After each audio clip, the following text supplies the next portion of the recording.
¿Qué tal? ¿Cómo están? Muy buenos días. Comenzamos ya este nuevo capítulo de Estado Nacional post 21 de mayo y vamos a estar, por supuesto, analizando cuáles fueron parte de las palabras del discurso de la presidenta Michelle Bachelet en la cuenta pública, pero lamentablemente el 21 de mayo se vio absolutamente empañado por los incidentes que terminaron con la muerte de un hombre, un trabajador de 71 años, Eduardo Lara, quien quedó atrapado en uno de los edificios que fue incendiado durante justamente esos actos vandálicos.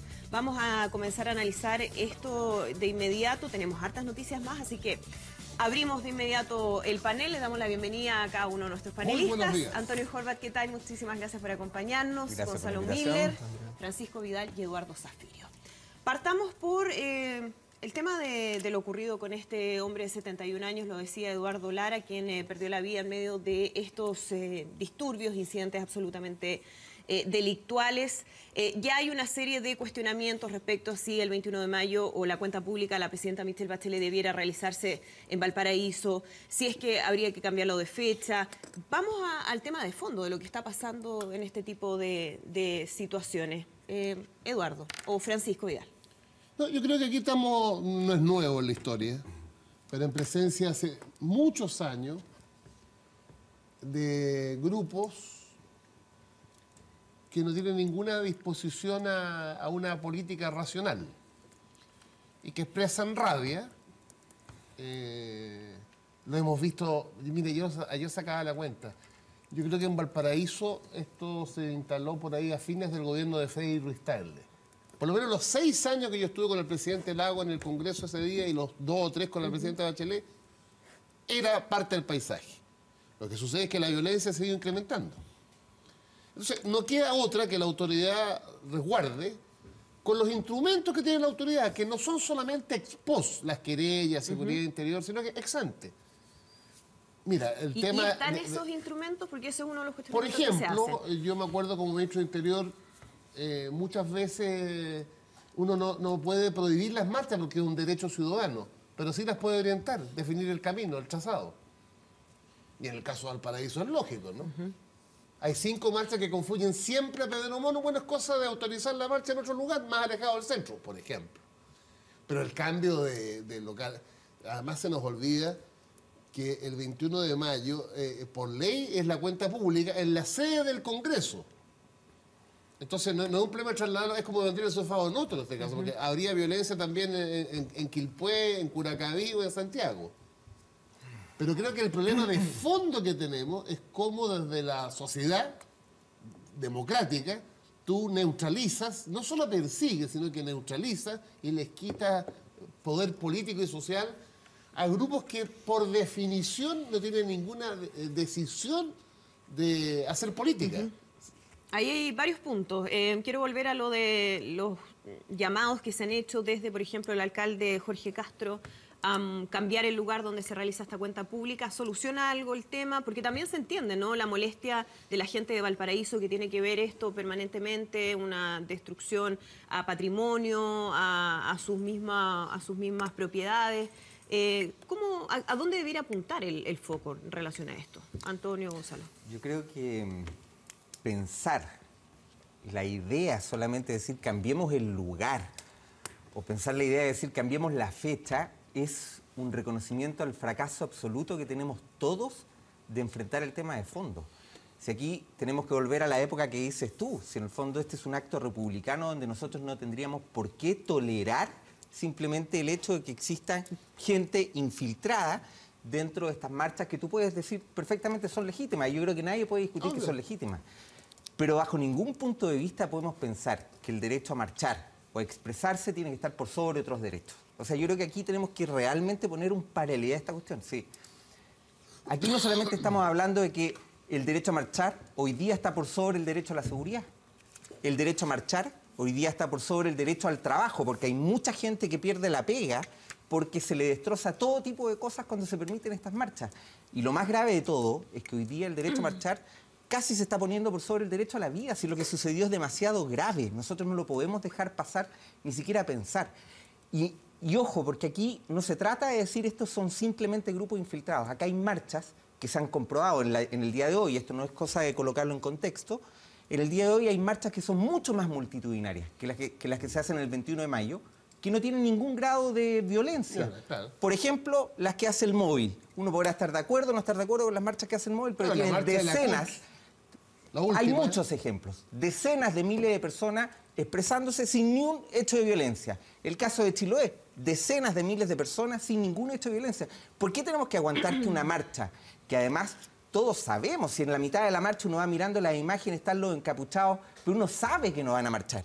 ¿Por qué tenemos que aguantar que ellos efectivamente sean los que nos pongan el debate si cambiamos el lugar o si cambiamos la fecha? Si ese no es el tema de fondo. El tema de fondo es cómo logramos que el Estado efectivamente logre desactivar y además hechos que van a terminar, Dios quiera me equivoque, en total impunidad. Porque aquí me cuesta creer, ojalá me equivoque, pero me cuesta creer que encontremos a los responsables que causaron estos tremendos incendios graves que causaron la muerte de una persona. Bueno, hasta ayer el intendente hablaba de 19 detenidos, ninguno de ellos vinculados al incendio que le costó la vida a Eduardo Lara. Eduardo Zafirio. Yo creo que el debate sobre el lugar en que debe estar el Congreso es mucho más amplio que lo que ocurrió lamentablemente ayer.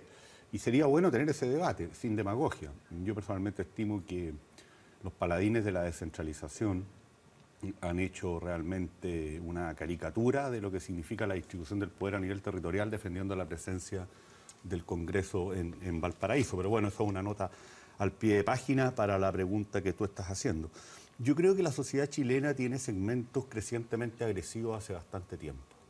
Y eso tiene que ver con factores sumamente complejos, desigualdad social, una exposición permanente a una patología del consumo que es el consumismo. Eso va provocando resentimiento, una sociedad donde los deseos quieren satisfacerse rápido y al menor costo. Y eso tiene que ver con una pérdida completa de colchones culturales y asociativos. Entonces, poner énfasis solamente en lo represivo es no ver el problema de fondo, que es mucho más complejo. Y además, digamos las cosas como son, el Parlamento de Londres en la década de los 30 del siglo XIX terminó quemado. Hoy día probablemente hay un repudio muy masivo a lo que ocurrió con este modesto trabajador que terminó falleciendo. Pero a mí no me llamaría la atención que si a la persona que le cae la Molotov, por ejemplo, es un político, habría gente que hasta estaría en un estado de júbilo, producto del desprestigio de los actores y de las instituciones. Entonces, si queremos discutir en serio sobre esta cuestión, yo creo que tenemos que entender que esto no da para más desde el punto de vista de la construcción de una democracia de calidad y de una sociedad sana. Y los actores que están en lo público, y ahí el Parlamento y el Ejecutivo y los partidos y los alcaldes y los concejales y los consejeros regionales, si es que alguna duda tenían de que aquí se imponen no solamente cambios legales, sino que cambios de práctica, por dolorosos que sean, este tipo de situaciones va a seguir, porque aquí la política hoy día está transformada en el chivo expiatorio de esta sociedad desde hace largo tiempo. Han reemplazado a los políticos a las brujas medievales. Y crecientemente esto se está extendiendo hacia el mundo empresarial también, que nos alerta y que se preocupa, y hemos visto al señor Luxic en YouTube incluso, pero el asunto viene de lejos. Y yo simplemente insinúo algo y me imagino que vamos a discutir, que tiene que ver con lo que ocurre con la esfera pública chilena y con la situación de la cultura nuestra y el papel, por ejemplo, que juegan los medios públicos. Lo vamos a hablar un ratito. Porque de lo contrario, vamos a estar siempre con soluciones puramente efectistas. La violencia es siempre un dato en las sociedades, pero se trata de que eso sea minoritario en su accionar y sin legitimidad social. Y lo que nos está ocurriendo es que crecientemente esto se expande y mucha gente, creo yo, que dependiendo de la víctima, pueden terminar hasta celebrando hechos que son monstruosos desde el punto de vista de una sociedad civilizada. Mientras hablaba Eduardo, estábamos viendo las imágenes que se repiten, esas del compadre con el combo. ¿Qué tiene que ver eso con la política? ¿Qué tiene que ver eso con el 21 de mayo? ¿Qué tiene que ver eso con la demanda de los pescadores por bajar la ley Longueira? Que es uno de los que marchaban ayer en Valparaíso. O con los profesores que no les gusta la carrera docente, los que marchaban en Valparaíso. Entonces tú no puedes asimilar en el mismo plano un tipo asaltando con el manifestante legítimo, por así decirlo. Gonzalo. No, sin duda. Por eso yo creo que hay que construir un consenso. Si al final el tema es la legitimidad social que adquiere la violencia. Y por lo menos en el discurso yo creo que aquí estamos de acuerdo que es hora de decir basta. De dejar de darle explicaciones a actos que terminan con la muerte de un trabajador. De aquí al fondo ayer hay muchos indicios sobre el tipo de violencia. Ayer las personas sabían que podían haber personas dentro, no les importó. Lo importante era cumplir con la violencia, desatar el incendio. El objetivo parece que no era solo la farmacia, sino que era, ¿no es cierto?, todos signos de poder. Entonces, ahí detrás, esto no son actos de desordenados, de que se les pasó la mano, que la molotov cayó en un lugar equivocado. No, esto es algo estructurado. Lo mismo que dices tú, ayer nadie va a una marcha, yo he ido a marcha, muchos de ustedes han ido a marcha, nadie va a una marcha con un combo, menos con un combo de 15 kilos. Es decir, la persona que lleva un combo de 15 kilos va a destruir, derechamente. Y por lo tanto, cuando vemos ahí las imágenes donde no es uno, son dos, son tres, los que están con combos, destruyendo todo, ¿no es cierto?, no lo hacen tampoco en una expiación de violencia sin sentido. Tiene sentido, tiene una orgánica política, tiene un discurso armado, y eso es lo que hay que combatir. Porque si en algo estamos de acuerdo es que la violencia no es camino de la política, en ninguna de sus dimensiones. Es intolerable. Pero, no solo porque que haya alguien que legitime esa violencia, que hay algún sector yo creo que sí, hay sectores que sí. Sin duda. Hay sectores de la extrema izquierda que la legitiman absolutamente, y no solo la legitiman, la estructuran. La estructuran. Entonces, uno no se equivoca aquí, porque aquí como que si fueran unas personas que se le pasó la mano un día. No. Esas personas además, y yo escuchaba al alcalde de Valparaíso los días antes del 21 de mayo, con desesperación, haciéndose eco de sus vecinos, de los vecinos que viven ahí. Esta gente no es de Valparaíso, no es de la región. Vienen de Santiago y vienen a esto. Vienen a destruir, vienen a causar destrozos, vienen en el fondo a causar el desorden y el caos. Entonces la violencia, claro que ha ido creciendo. ¿Por qué? Porque al mismo tiempo lo que ha ido perdiendo legitimidad es la labor de Carabineros. Al contrario, lo que ha ido perdiendo legitimidad, lo que ha sido cuestionado desde el rol de la política, del rol de los medios, es lo de Carabineros. A mí no me sorprende ayer el comunicado de prensa del director de Carabineros. Ese es un punto interesante analizar. No me sorprende para nada. Lo que refleja es un malestar profundo en la institución. Decirle que, ¿cómo ahora nosotros somos responsables de actos de violentistas que terminaron asesinando a una persona, asesinando a un trabajador a través de un incendio? Y el responsable al final es que Carabineros no había intervenido. Por favor, se dice, nosotros intervenimos antes, durante y después. Y lo que debe entender el comunicado es que lo hacemos en plena coordinación con la autoridad política. Gonzalo, textualmente, para quienes quizás no lo han visto, dice un comunicado del general Bruno Villalobos: lamentamos profundamente la muerte de este trabajador en relación, por supuesto, a la muerte de Eduardo Lara, pero la parte más relevante, basta ya de poner siempre en tela de juicio a Carabineros. Nosotros ponemos el pecho a las piedras, las balas, los fierros, y al final siempre encuentran un pero. Acá no falló la inteligencia policial, el que falla es el país, las familias que no ejercen su rol de autoridad para frenar a estos individuos que le perdieron el respeto a la vida. Es profunda la declaración que hace Carabineros. Es al menos una reflexión distinta o en un tono diferente, claro, al que hemos visto anteriormente. Y yo creo que en eso, yo creo que en eso hay muchos elementos como para que hoy día podamos decir una condena sin matiz, y una condena transversal. Yo creo que si en algo estamos de acuerdo es que la violencia no es el camino, no es camino para la política, no es una vía legítima. Y cualquier intento por legitimar la violencia finalmente termina en esto, que claro, a veces muere una persona. Si el tema es, a veces han sido víctimas de esta misma violencia personas que estaban manifestando y han salido lesionados. Bueno, acuérdate los dos cabros muertos, los estudiantes. Ese es el tema. Hay una manera distinta, y aquí lo hemos conversado. Este es un país que hay manifestaciones y de manera frecuente se manifiestan las personas, pero hay ciertos episodios que no hay que entenderlo. ¿Por qué el 21 de mayo? ¿Por qué el 21 de mayo? ¿Por qué no otro día? Porque es contra el poder establecido, es contra el orden, es contra el Estado de Derecho. es contra las figuras de autoridad. Y porque eso va a garantizar publicidad, que es otro tema que hay que empezar a conversar. Y entonces, porque por el rol de los medios. hay mucho morbo Sí, en la claro. sociedad chilena, mucho morbo. Y ahí los medios de comunicación social, yo creo que llegó la hora, hace ratito, que se hicieran una cierta autocrítica. Los noticieros en su mitad, ocupados por la crónica roja, demuestran un grado de insanía. Bueno, déjame contar una anécdota. Yo estuve invitado a Megavisión ayer a comentar con la Joaquín Lavín el mensaje Este fue el tema. Se acabó el y mensaje. se acabó. Po. No, Sí. No, y ojo, Pues si la una gravedad cosa de la más muerte de una respecto al persona. Sí, no, comunicado a pero Carabinero. la El dimensión. Antonio. comunicado a Carabinero no solamente dice basta ya de culpar a Carabineros, sino que además hace un mensaje explícito. Justo después de lo que mencioné, dicen los antecedentes e informes fueron entregados oportunamente para que se tomaran cursos de acción operativa. O sea, ellos están diciendo explícitamente, nosotros dimos todos los antecedentes para que en el fondo se tomaran los cursos de acción. Lo que está diciendo el general director de Carabineros es demasiado grave. Está diciendo nosotros estamos tratando de poner las reglas del juego para que actuemos, pero no nos dejan actuar. Y eso Es decir, es significa, muy, perdón muy grave. Antonio, que falló qué cosa, qué parte de la cadena falló. Lo que pasa es que si uno le echa la culpa a una parte de la cadena, creo que está cayendo en un error No, acá. pero cuando dice el general Villalobos, nosotros entregamos esa Lo que pasa información. es que a mí lo que más me duele o me da rabia respecto al comunicado del general director de Carabineros es que, digamos las cosas como son.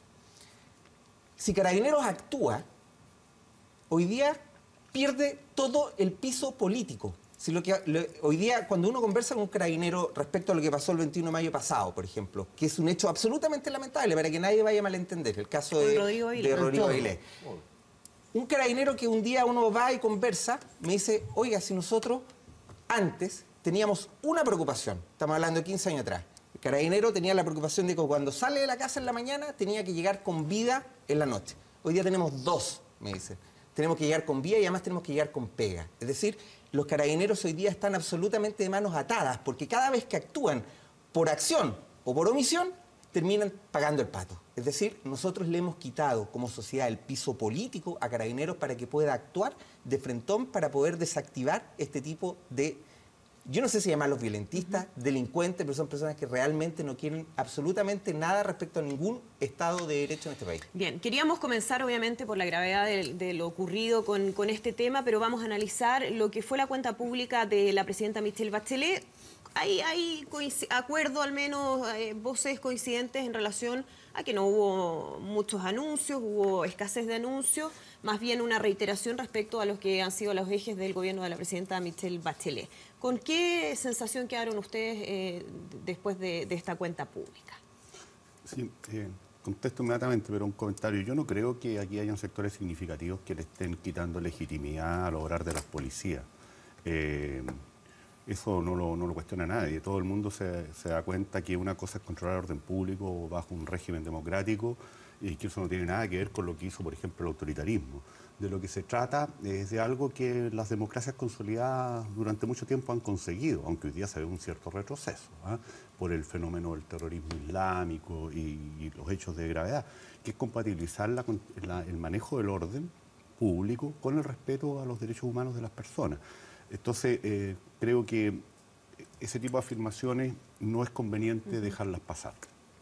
Sobre la cuenta pública, a mí me parece que lo que hizo la presidenta era bastante previsible, por dos razones, o por tres razones.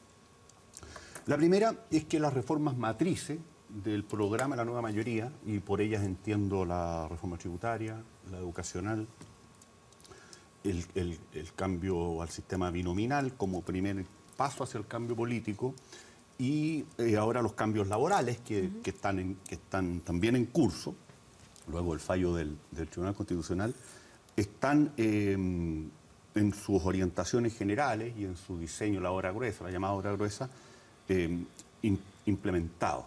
Y quedan cuestiones bien importantes desde el punto de vista del manejo técnico y del detalle, donde muchas veces está el demonio, si es que las cosas se hacen mal. En segundo lugar, porque hay un cuadro de restricciones que se ha hecho muy claro, no solo en Chile, sino que en América Latina, e incluso yo diría en el mundo. Hoy día vienen declaraciones de algunos economistas en uno de los diarios de la mañana, muy preocupados por lo que puede ser la situación del crecimiento global, mundial, en los próximos 4 o 5 años, este crecimiento débil. y que en cualquier momento te puede llevar además derechamente a una caída. Y en tercer lugar, yo creo que la presidenta también se hace cargo de que en este cuadro de desconfianza justificada por los escándalos políticos y dinero, hay que tratar de disminuir por lo menos el tono de la confrontación política. Porque lo contrario de echarle más leña a la hoguera, donde no va a ganar nadie. Esto se va a desplomar sobre el conjunto de los actores políticos y sobre el conjunto de las instituciones, incluyendo aquellos que hasta aquí han estado un poquito fuera del sistema, pero que están muy deseosos de incorporarse. ¿Ah? Porque al final la antipolítica y la demolición de lo público significa cosechar tempestades para el conjunto de los que han sembrado viento. Y esas tres razones, a mi juicio, explican el grueso de lo que vimos ayer en el discurso presidencial. Yo quiero decir una última cosa, ya que estamos discutiendo sobre estos temas. A mí no me ha gustado lo que ha pasado en los últimos años con el 21 de mayo. ¿Ah? Y estoy hablando no de los últimos dos gobiernos, sino que el 21 de mayo tiene una lógica de rendición de cuentas, no de anuncios pirotécnicos, no es un circo romano. Entonces yo tiendo a coincidir más allá del cuadro económico actual con lo que le leía al ministro de Hacienda, Rodrigo Valdés. O sea, claro, esto de que tenemos que terminar con anuncios espectaculares y casi transformar esto en un espectáculo de farándula, nos aleja de lo que debe ser una cuenta pública, que es básicamente informar al Parlamento, al Congreso y a la ciudadanía la marcha de la nación. Ese es el sentido profundo que se ha ido perdiendo. Sí, lo que pasa es que es verdad. Además, es que lo podemos tomar de distintos ángulos. Yo no encuentro razón. Va perdiendo sentido, además, en el mundo moderno, una rendición de cuentas una vez al año, cuando hoy día las rendiciones de cuentas son instantáneas, son online, el acceso a la información. Estar discutiendo cosas que pasaron hace 10 meses atrás respecto a hoy día, el 21 de mayo, suena como raro. ¿Ah? Y es por eso que el discurso termina cayendo en unos valles. Pero de todas maneras yo creo que es un hito republicano, es un momento de una señal de rendición de cuentas. Los gobiernos hoy día ya saben, y a través de las encuestas, a través de todo, que están rindiendo cuentas permanentemente. ¿Ah? Frente a la ciudadanía, por lo menos cada error, cada acierto, se pagan casi como el People Meter Online. ¿Ah? O sea, la gente se manifiesta si está de acuerdo con una política pública o si la quiere rechazar, lo hace directamente, no está esperando, y es verdad, el 21 de mayo. Pero es un hito republicano, yo lo rescato y tiene sentido porque es una oportunidad, es uno de los pocos momentos donde la ciudadanía le pone atención al poder político y espera señales. Y desde esa lógica, yo creo que el discurso fue confuso. Señales mixtas. Pareciera que fue escrito como a cuatro manos. Un párrafo iba para allá, otro párrafo iba para el otro lado, ¿no es cierto? Y al mismo tiempo que defendía alguna de las reformas, iba cerrando el ciclo, diciendo que la obra gruesa significaba que ya cerrábamos la expectativa de reforma, siendo que muchas de ellas ni siquiera se han implementado casi en nada. ¿Ah? Entonces uno dice, bueno, ¿este discurso para dónde iba? Había una necesidad de dar señales económicas, las da, pero tibiamente, de nuevo, con poca convicción. Es la reacción del mundo al cual iban dirigidas esas señales, porque si la presidenta le dedicó, me parece que son 7 páginas al tema económico, era un reconocimiento de la realidad que plantea Eduardo, o sea, representa que hay una restricción económica severa y que este gobierno, de alguna manera, se va terminando en la medida que se le acabó la plata, no hay más recursos. Y por lo tanto tiene que moderar o bajar, como lo vemos en gratuidad y en otros ejemplos, hacia la baja muchas de las promesas. Entonces uno dice, bueno, en esas señales mixtas o confusas es lo que yo creo que al final lo que queda. Uno lo ve reflejado en los diarios hoy día. Había diarios en distintos sentidos, algunos más hacia lo económico, otros que reiteración de las reformas.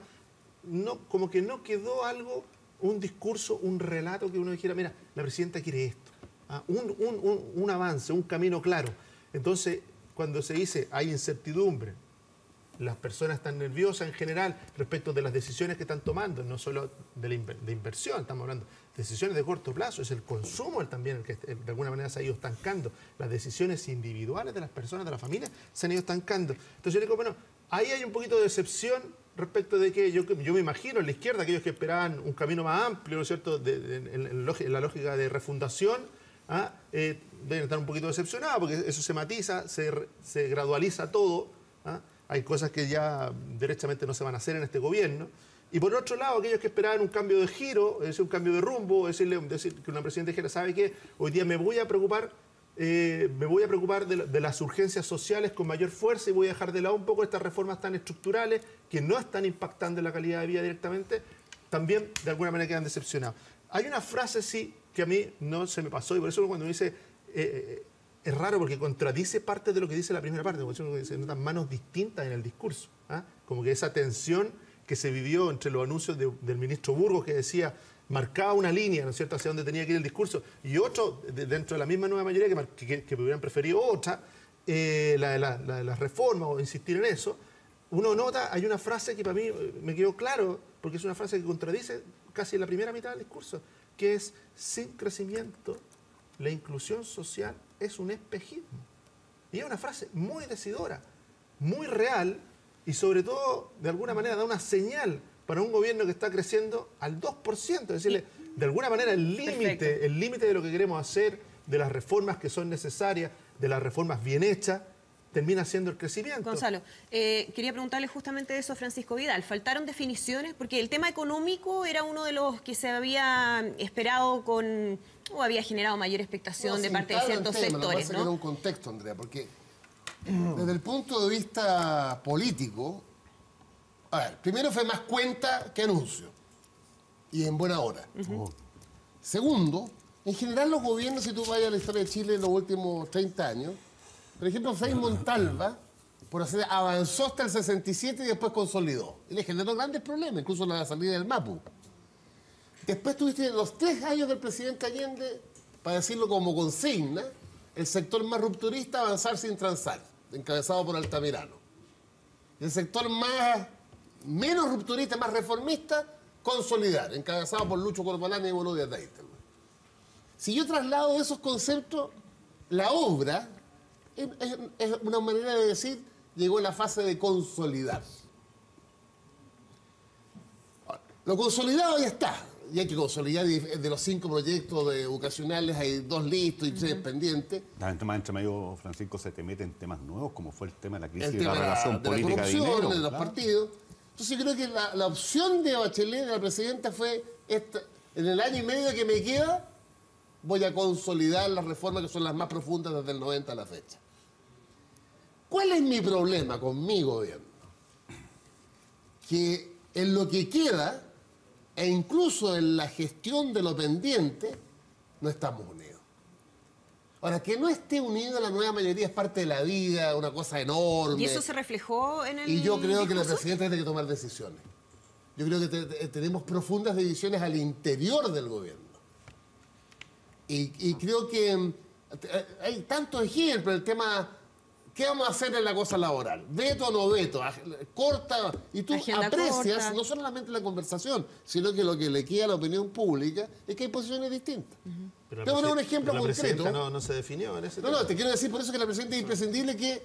Que se Pero define. es que si no lo hizo en el discurso del 21 de mayo, Bueno, Pancho. pero consolidar me parece estupendo, pero en lo que hay que proyectar de aquí al 2018, se tomó una decisión, por ejemplo, en materia previsional no es el momento de la gran reforma, aunque se avanza, le dio un mandato a los ministros en el tema del informe Bravo, pero hacia AFP estatal, único. colocamos la primera piedra, la AFP estatal.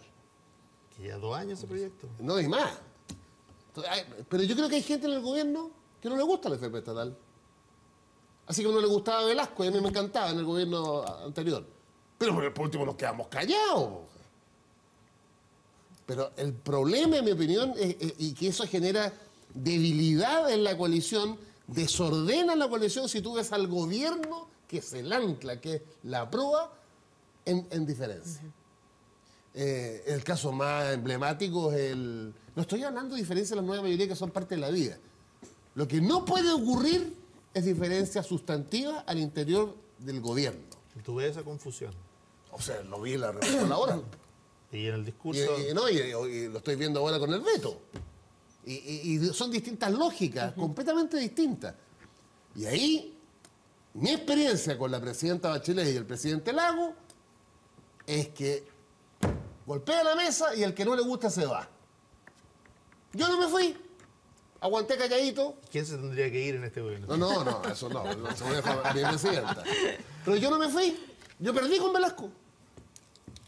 Eso falta ahora, Andrade perdió con Velasco. Falta definiciones de Pero parte la de presidenta tomó la decisión. No hay reforma laboral en agosto del 2008 en el marco de la crisis de los sinvergüenzas de Wall Street. Antonio. A ver,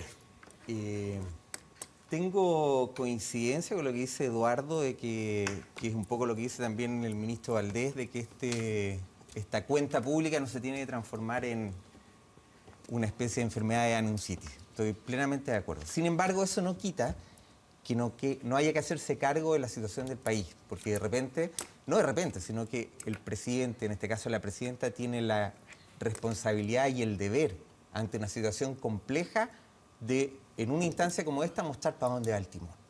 Y claramente había una expectativa respecto a la situación económica que solamente se quedó, como decía Gonzalo, en un titular, en buenas intenciones, pero yo esperaba al menos en eso una señal un poquito más específica, una señal un poco más concreta. No anuncitis, ojo, estoy plenamente de acuerdo contigo, pero tampoco uno puede pasar por alto la situación real y compleja que está teniendo esto. Segundo, respecto a la obra gruesa. Consolidar. Es que no es consolidar. Y ahí estoy en total desacuerdo contigo. A ver, La obra gruesa la componen la reforma tributaria, La laboral, la educacional, la educacional, la laboral y agreguemos ahora la la constitucional. Constitución. Cuando parte el gobierno, tenía tremendos índices de aprobación cada una de las reformas de la obra gruesa, mientras eran titulares. Ahora que no son titulares, cada una de ellas tiene una tremenda desaprobación respecto a su aprobación. Déjame terminar. Pero estás sumando mal. No, déjame Yo te terminar. reconozco la desaprobación. Pero déjame terminar. Sí, Para- está bien, por está favor. bien. Es que es mi Tributaria. entusiasmo, es mi entusiasmo. Está bien, me parece bien. 23% de aprobación, 56% de rechazo. Situación actual. Cuando partió era absolutamente la inversa. Sí. Educacional, 37% de aprobación, 54% de rechazo. Laboral, 25% de aprobación, 53% de rechazo. Te equivocaste en un número, ¿sí? Porque ha cambiado la educacional. Déjame Ya, terminar, pero- déjame terminar. Ese está Pero la bien. idea es Lo que en el que, fondo lo que los quiero niveles de transmitir es desaprobación que son esta mucho obra mayores. gruesa, más que consolidarla, yo creo que hay que rectificarla. Es decir, esta obra gruesa nos está llevando a un país que va hacia adelante o nos está haciendo estancar el país. Yo me quedo con la segunda. Y respecto a la constitucional, que hoy día, porque como está empezando, al igual que las tres anteriores, todavía tiene más aprobación que rechazo. En la medida que la gente la empieza a conocer, no tengo ninguna duda que va a tener más rechazo que aprobación. Respecto a la constitucional, me llama profundamente la atención ese llamado, esa alusión a Chile Vamos directamente. Chile Vamos, nos dice mucho. A Chile Vamos ¿De quedarse bajo el carro de la historia? Porque acá no se está quedando bajo el carro de la historia. Digamos las cosas como son. Hasta ahora, la única propuesta de contenido, no de hoja en blanco, no de procedimiento, la única propuesta de contenido respecto a reforma constitucional la ha desarrollado Chile Vamos. Por lo tanto, decir que se están quedando abajo del carro de la historia me parece que es muy mezquino respecto al trabajo Es que ha la hecho Chile Vamos respecto al participación, tema. Antonio. Pero es que no quiere decir, pero si, ojo, si tú estás participando en un proceso que tú crees legítimamente, no solamente que es cancha dispareja, como dicen algunos, sino que es cancha dispareja, pero mi arco es más chico, el arco al frente es más grande, tengo el árbitro marcado para un lado y el marcador está puesto de antemano en la cancha, pucha, tengo serios motivos para creer que no es el lugar adecuado para poder expresar mi opinión de manera adecuada. Aún así hay quienes consideran que hay que jugar en esa cancha. Me parece muy bien Como y los Felipe respeto. Cast, Y los Manuel José respeto. Sandón. Me parece súper bien y los respeto. Pero creo aquí que el fondo de participar o no participar en esos cabildos no es el tema. El tema de fondo es ¿hasta cuándo vamos a seguir en un debate constitucional sin ninguna propuesta de contenido? La única en la que ha hecho Ya. Chile Vamos. Francisco Vidal, muy No, breve yo el soy- contrapunto porque queremos yo hablar soy después de... obsesivo en los números. Hay más. En la evaluación, Hay más de, la, propuestas, no solo en la la de Chile evaluación de la reforma yo reconozco que hay más desaprobación que aprobación. Pero cuidado, cuando tú desagregas el rechazo, no es por así decirlo un rechazo desde la derecha. También hay un rechazo desde la izquierda. Cuando tú sumas, obviamente... Obvio, Pancho. Pero Sí. obvio. Yo estoy hablando el de rechazo cómo ha obvio, evolucionado. Obvio, si el rechazo del gobierno es casi 70%, es obvio que viene por los Ya, dos lados entonces, y tiene que ver con lo que pero no se conversamos me del suban por el discurso. chorro sumando todo el rechazo ustedes. Y segundo, cuando la presidenta dice ayer que en la medida que las obras se materializan, la mirada más distante va cambiando, el mejor ejemplo es la reforma educacional. En la encuesta CADEM, lunes a lunes, y en ADIMARC, partió altísimo, bajó infinitamente, y del momento que se empezó a materializar la reforma educacional, la valoración positiva le gana la valoración negativa. Hace Eduardo, 4 meses. muy breve, porque vamos a cambiar de tema. No quiero dejar de decir lo siguiente. Como yo veo el futuro político y las reformas, yo creo que aquí lo clave es que la coalición de centroizquierda tenga continuidad más allá incluso de la fórmula en que se compita, si es una o dos vueltas. Porque la oposición de la derecha a la orientación de las reformas ha sido frontal. Y la experiencia muestra que el cambio social en democracia supone continuidad. Claro. Y estas reformas van a demorar años en su plena materialización. Más allá de que yo no creo que si ganara la derecha se echara atrás, por ejemplo, la reforma tributaria, que significan... ¿Qué entiendes por rectificar? Que significan 3 puntos más al PIB. No quiero hacer campaña del terror, me parece que eso es caer en lo mismo que uno condena. Pero el punto es el siguiente, la prioridad política para la nueva mayoría es sostener el empleo. Esa es la prioridad, incluyendo para viabilizar la mantención y la profundización de las reformas. Si aquí se nos cae el empleo en este cuadro de crisis de confianza, yo apostaría a que el centro izquierda va a ser derrotado en la próxima elección presidencial. Y esto hay que tomárselo muy en serio y sin ideologismo. Perfecto. Pero, y solo recogiendo lo que dice Eduardo, llevamos 2 años viendo de que el tema del desempleo es un tema que viene creciendo, no ha pegado, se viene anunciando. Ahora está empezando a pegar. Está bien, pero resulta que es lo mismo que respecto al crecimiento. Se vino, dijo, no se está haciendo nada, no se está haciendo nada. Y nos estamos demorando, nos demoramos 2 años en tener un anuncio de algunas medidas pro crecimiento. Pero 2 años. Y hoy día estamos viendo que en el tema del desempleo, ¿por qué vamos a esperar de que pierdan el gobierno por culpa del desempleo? Si lo que tenemos que hacer es tener hoy día, ¿por qué la presidenta hoy día nos llama a generar una mesa en torno a políticas favorables para materias de empleo? Una de las razones por las cuales el empleo no cayó fue porque hubo un impulso fiscal muy fuerte para sostenerlo, a pesar de la caída del crecimiento. Pero eso no es sostenible como estrategia. Tienes mucha razón. Hoy día está pegado. Tú no puedes estar 5 años. No, Eduardo tiene mucha razón. Antonio, lo último, porque tenemos que cambiar de tema. Cuando dice que hoy día recién está pegando el tema del empleo, es porque efectivamente había pegado mucho antes. ¿Cierto? En realidad debería haber empezado a pegar por lo menos 15 meses atrás. El tema es que efectivamente esto había sido tapado. Era como tapar el sol con un dedo solamente por el impulso fiscal. Bueno, este es un tema que va para largo, así que vamos a seguir analizando en próximos, no, todavía no, próximos capítulos, como lo hemos hecho ya en varias oportunidades. Es que me interesa mucho, porque lo mencionó Eduardo al comienzo, que hablemos de TVN, porque muchos me preguntaban por Twitter, ¿y van a hablar de TVN? Obviamente. Vamos a hablar de TVN. Y esta indicación sustitutiva que se envía al Senado a la ley larga de TVN y que va a implicar una serie de modificaciones, entre ellas la inyección de 70 millones de dólares para la modernización y actualización tecnológica hacia la televisión digital, también la creación de un canal cultural educativo, que va a implicar también allí una asignación de 25 millones de dólares. Y bueno, ha habido toda una discusión respecto a si es el momento, si es oportuno, si es necesario, qué tan importante debiera ser. Yo parto. Francisco Díaz, Si me das la palabra. como ex director además. Expresidente de este canal. Sí. Mira, yo creo que el Estado chileno está en deuda con TVN. Y en consecuencia, el aporte del gobierno para el canal cultural, que es en el marco de una ley, y el aporte del gobierno para que la televisión digital de Canal 7 es fundamental. Pero ese es el tema técnico. Lo que tiene que entender la ciudadanía es que si no existiera TVN habría que inventarlo.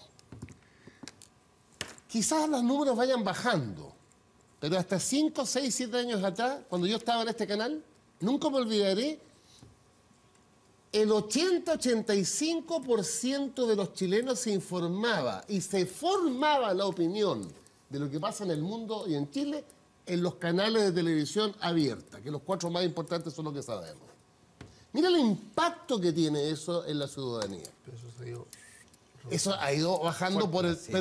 Pero diga, sin duda que es más del 60% todavía. Entonces, mi aproximación al tema es que en una sociedad donde los medios de comunicación tienen una altísima concentración en sus líneas editoriales, pero con nombre y apellido, Televisión abierta, 7, 9, 11 y 13, para hablar de los canales más importantes. El 13, Grupo Económico, Luxich. El 9, Grupo Económico, perdón, bien digo, Keller. El 11, Grupo Económico Transnacional y además CNN. Entonces, es imprescindible fortalecer a la televisión pública. Porque le guste o no a los directivos de este canal, en mi época y ahora, estamos obligados a ser pluralistas. Estamos obligados por ley, no por buena onda. Y cuando la televisión influye de tal manera en la descripción, interpretación de los hechos, la presencia de un canal público en un mercado hiperconcentrado en lo ideológico, en la televisión y en los diarios, menos en la radio, es esencial. Ahora, si tú me preguntas si es el momento, si no se explica en detalle la progresión del financiamiento y aparece un cheque para Solari mañana por 100 millones de dólares, es una estupidez. Pero lo que yo defiendo es la presencia en un mercado súper concentrado de Chile en materia de comunicación, ideológicamente, de la televisión pública. Gonzalo. Yo, lo primero, esto no se divide entre aquellos que quieren que haya un TVN que le vaya bien y unos que no quieren o no respetan el rol de La gente TVN. quiere privatizarlo. Para nada. Ah, No he no. escuchado a nadie que diga eso. Ah, ya, muy Nadie. bien. ¿Ah? Ahora lo que sí, porque al final es una dicotomía que es falsa, aquí no es un problema de privatización. TVN ha cumplido un rol, lo ha cumplido de manera muy potente durante los últimos 25 años y resulta que nunca le había pedido un cheque al Estado como que le está pidiendo hoy día. Te equivocas. ¿Ah? Te equivocas. Entonces, siempre, sí, en el todos origen, los años le pedimos no. un cheque al Estado. ¿Sabes por qué? Porque la ley obliga, cuando teníamos excedente, a mandárselo a Hacienda. Y yo le Bueno, escribí es que la eso- carta a es Andrés que Velasco para que eso- repusiera el excedente. Pero eso es lo que estamos diciendo. Era al revés. Entonces era al revés. Sí, sí. TVN era un aporte de los recursos para el Estado. Entonces, TVN lo ha hecho bien y lo hizo bien con la arquitectura que tenía y de la manera que está funcionando. Ahora, la pregunta es, ¿este financiamiento va asociado? No es un financiamiento al modelo actual de TVN, no lo es. Va asociado a un cambio importante en la legislación. Las dudas son razonables respecto de si la autonomía con la que ha contado TVN en estos 25 años se mantiene en el nuevo modelo o no se mantiene en el nuevo modelo.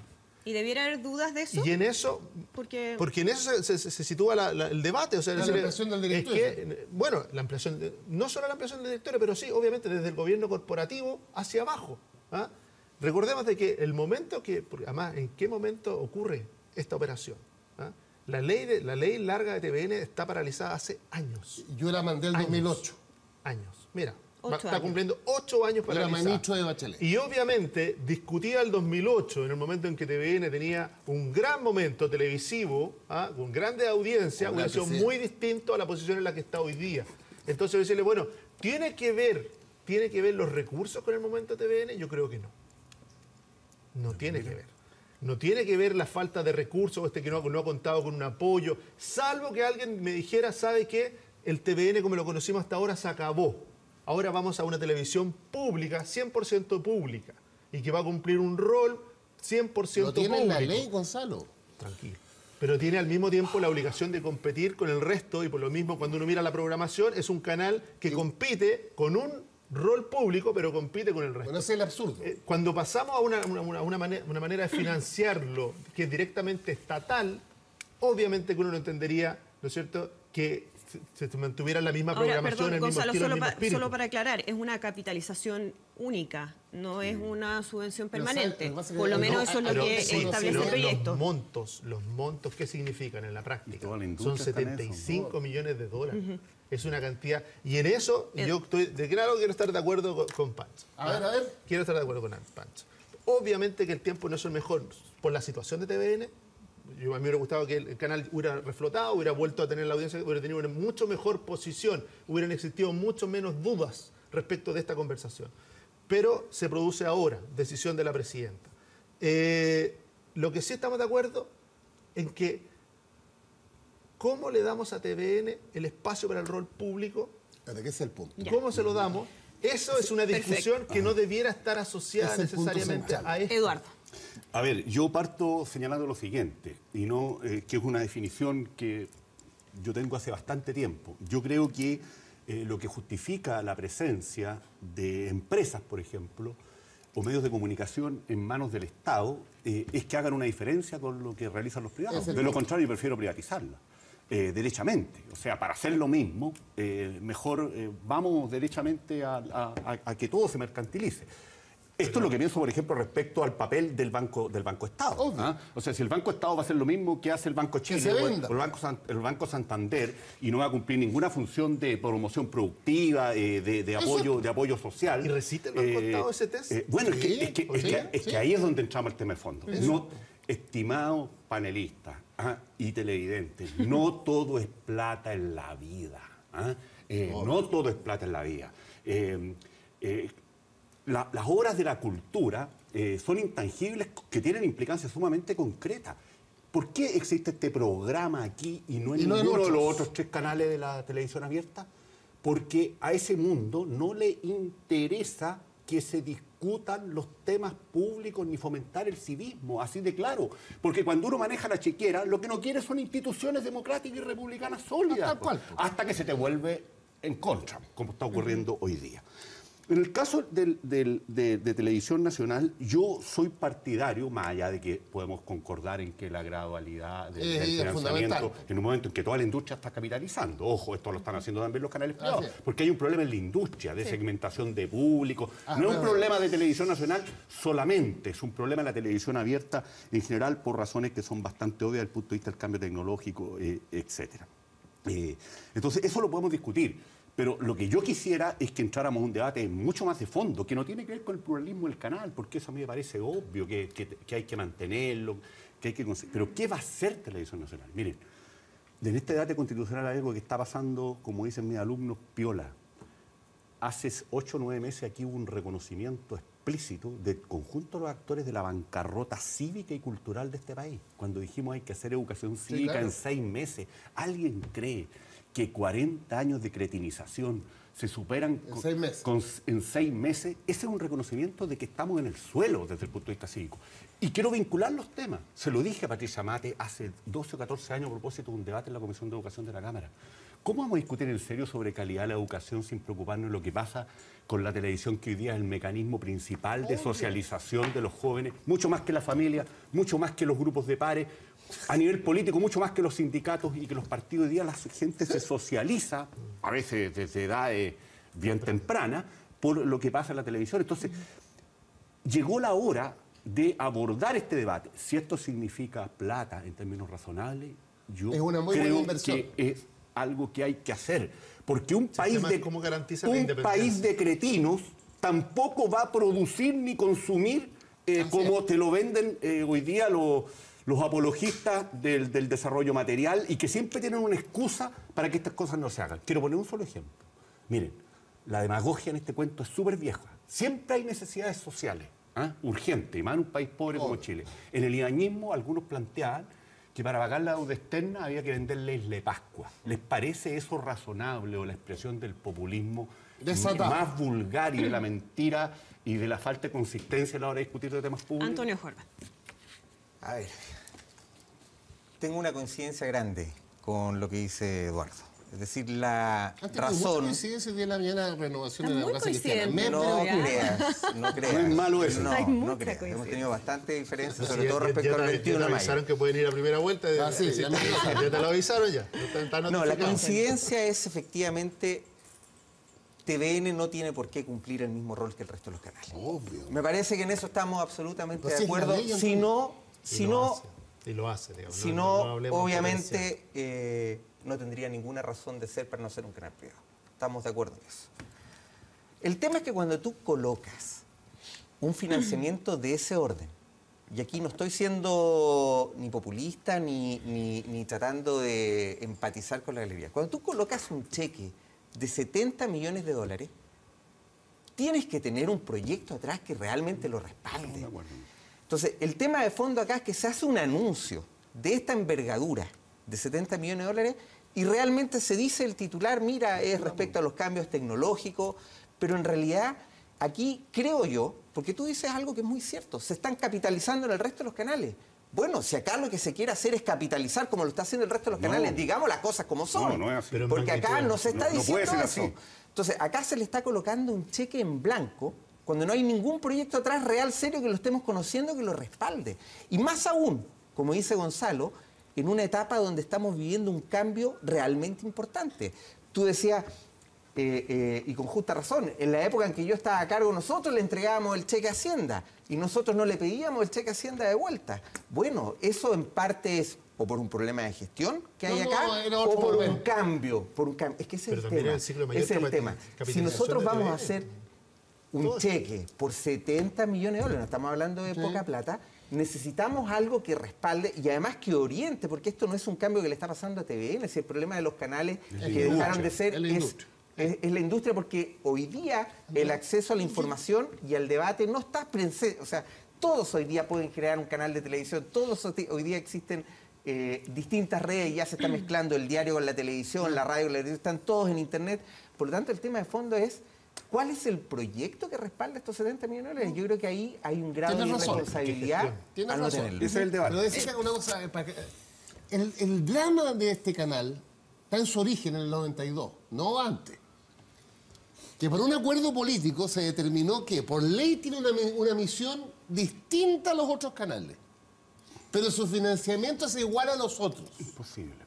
No podéis cuadrar el círculo. Pues bueno, ese puede ser un debate. Mi tesis, eso puede ser un debate. 25 años y este canal llegó a ser número 1 bajo esa lógica. No, pero la lógica comercial. Bajo la lógica comercial. Llegó a ser el canal número 1 cumpliendo su rol público. O sea, lo que tú me digas que en estos 25 años TVN dejó de cumplir su rol público. Mira, te lo digo con es un híbrido exitoso. Siempre fue con la atención. Más público que otros, pero muy lejos de lo que uno quisiera. Pero más comercial que público. Nunca ha sido la BBC de Televisión Nacional. Es que la BBC tendría que abandonar y financiarse.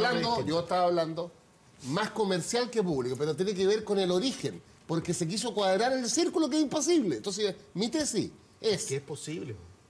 La misión pública de TVN Pancho, no puede depender de un mensaje comercial. Tiene que tener un financiamiento en el presupuesto año. La ese misión es un debate distinto. Pública. Ese es un debate distinto. Que se siga compitiendo con Falabella decidido por la Coca-Cola. Decidido por la mayoría política de turno año a año en presupuesto. Bueno, así opera la ¿Cómo garantiza la autonomía y la pública. independencia? Ese es el puesto. Pone a Televisión Nacional en la misma situación de tener que depender de la ley de presupuesto. De si se le aprueba o no se le aprueba el presupuesto. Y de la mayoría política del momento. Yo creo que no, porque este es un medio de comunicación. ¿Y quién lo va a fijar? De algo así. ¿Y si no es el Parlamento, y si no son las mayorías, ¿quién lo fija? Cuando dice escuadrar el círculo, algo como que no existiera, estamos desconociendo los últimos 25 años de este canal. Este canal ha sido exitoso. Ha estado por sobre lo público. Y ha cumplido un rol público, no lo ha dejado de cumplir. ¿A alguien le gustaría que fuera la BBC? Bueno, es otro modelo. Ahí sí, ese es otro modelo.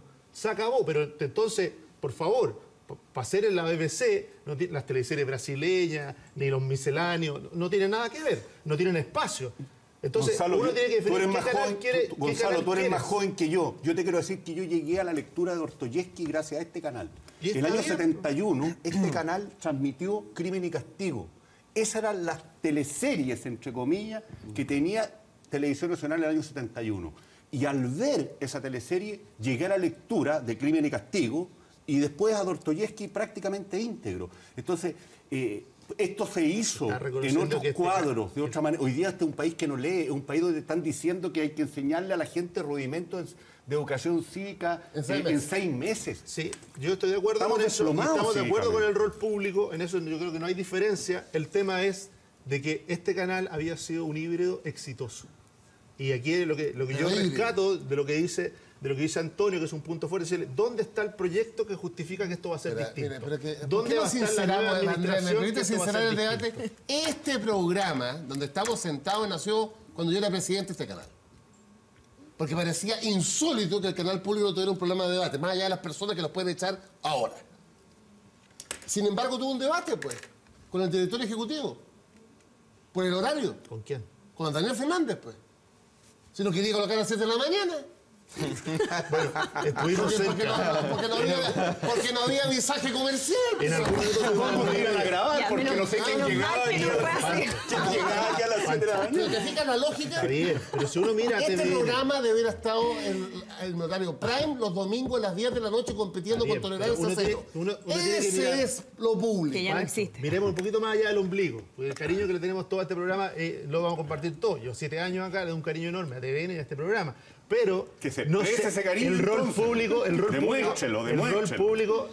no se agota con este programa. No, Si uno un mira, ejemplo. hay programación pública en horario prime en TVN, la hay. Sí, pues. Claro que la El hay. Informante los El jueves. Informante, ¿no es cierto? Hay 8 que Puro los Chile. mismos domingos Pero en el la informante noche. se en el- pierde entre los concursos de Bueno, voz. pero es que, a ver, Pancho, aquí el cariño no se demuestra con la billetera, menos cuando la billetera es ajena.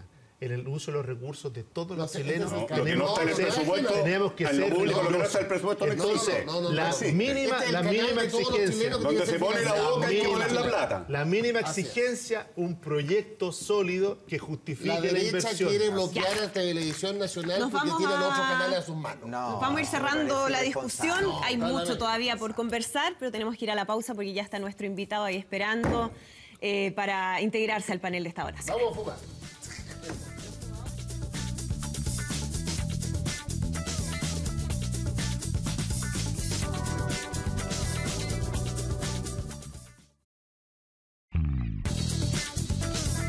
Ya estamos de regreso en el panel de Estado Nacional y le damos la bienvenida a nuestro invitado de hoy, el candidato de consenso del PPD para ocupar la presidencia del partido, Gonzalo Navarrete. Muchísimas gracias. Muchas gracias Hoy por la invitación. hoy se confirma, ¿no?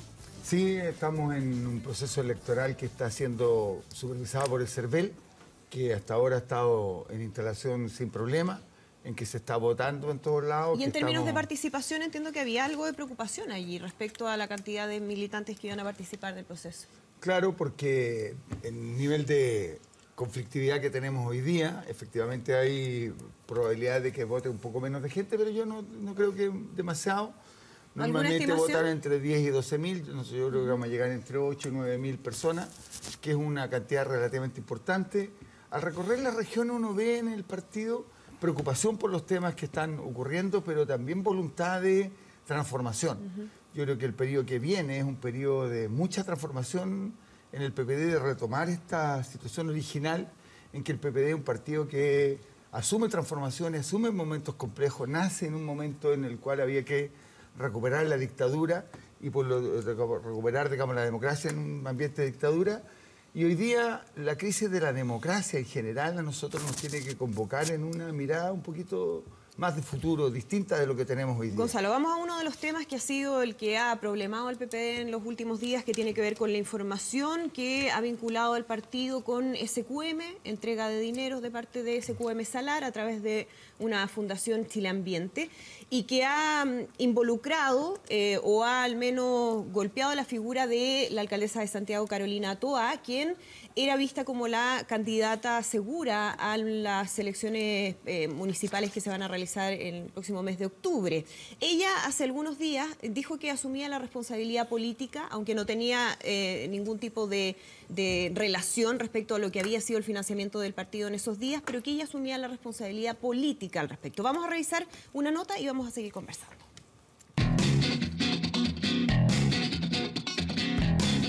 Yo creo que es muy difícil aislar la reacción de Carolina Toá en este caso de lo que han sido las distintas reacciones que ha habido por parte de los actores cuestionados de alguna manera por situaciones de financiamiento irregular y por la vía de Soquimich. Esto es el equivalente a cuando muestran en la tele que hay un terremoto y la gente entra a un supermercado a sacar cosas. La cámara se fija primero en los que salen con los plasmas grandes. Se están robando plasmas y artículos electrónicos. ¿De qué manera es esto algo de primera necesidad? Esto es robo. Pero después se empiezan a fijar en los que sacaron con otras cosas. Sería ese, piensan, el caso de esta mujer. El Partido por la Democracia está por el... ¡Raquel Correa! No, por Dios, espere un segundo. Ricardo Lago, si quiere contesta, después me gustaría oír a Carolina Toá. Que el país sepa. Carolina Toá, la misma que en recordada entrevista irrumpía a Lozana a fines de los 80 junto a un airado Ricardo Lagos.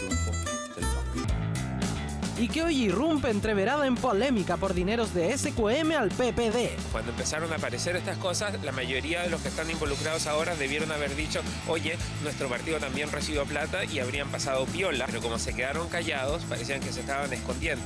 Carola Toá de algún modo reitera una versión que ya la opinión pública ha escuchado de manera reiterada, la idea de que no saben, de que no conocen los antecedentes. Yo era la presidenta del PPD y así como no participé directamente en esos hechos, sí digo que soy responsable, como somos responsables los que estamos en política, de no haber tenido una manera de evitar que estas cosas pasaran. Esa versión más la debilita que lo que la fortalece ante la opinión pública. Y es que en la época que ella presidía el partido, el tesorero Luis Mate habría gestionado dineros de SQM para el PPD. El hecho de que Patricio Conté se haya nombrado como abogado a Samuel Donoso, un alto dirigente del PPD, te indica que las relaciones ahí eran bastante carnales. Y se habrían dado a través de aportes que se hacían a un par de corporaciones afines al PPD, una de ellas Chile Ambiente, a cargo entonces del ambientalista Patricio Rodrigo. Me consta que a veces estaban muy afligidos de recursos. De hecho, en una o dos oportunidades, en vez de depositar, cambiamos el cheque por caja para poder tener efectivo y pagar la luz, el agua y los honorarios de los funcionarios. Lo que pone el foco de atención sobre una cotidianeidad que hasta ahora era de lo más normal, ve usted. ¿Te ha tocado tomar la lectura del medidor de agua del PPD? Sí, en reiteradas ocasiones. Saludan normalmente, buenos días, buenas tardes, depende del horario que uno pase. Nosotros tomamos la lectura del medidor del agua y eso es todo. ¿No sabes cómo pagan ellos esa agua? No, pues ahí no. Eso lo ve Aguandina, todo lo que es el consumo y la facturación de ellos. Más allá tampoco nos podemos meternos. ¿Ustedes están cerca acá del PPD? Sí, han venido bastante, le damos colaciones. ¿Viste de pavo a la plancha también, no sé. ¿Con qué acompañamiento? Con arroz y ensalada. ¿Qué valor tiene ese plato? 2.200. ¿Usted no sabe de dónde viene el dinero que han utilizado para pagar? Lo desconozco realmente. Es el PPD hoy. Aparecer ante la opinión pública financiado por el yerno del general Pinochet es demoledor y yo creo que genera un daño que, en mi opinión, puede estar muy cercano a lo irreparable. ¿Usted se reunió con...? En esa reunión yo participé. Son cosas que no son extrañas. Yo he visitado instalaciones de empresas aquí y afuera. Ella directamente no estuvo involucrada en solicitar recursos de esta ni de otras empresas. El PPD y lo que algunos creen ver en su interior. La gracia del PPD es que es en realidad un lugar donde llega cualquiera, que es cacique y dice yo me quedo aquí porque es bastante flexible ideológicamente y cada quien se manda a sí mismo. ¿Sabía usted que acá está el PPD? Sí, a mí me da igual. Vengo a buscar a mi hijo aquí al jardín. Camino no hay... no ni siquiera miro. Casi como un departamento donde viven varios ocupas. Cada quien hace lo que quiere y no tienen que darle cuentas a nadie de lo que están haciendo en sus respectivos distritos.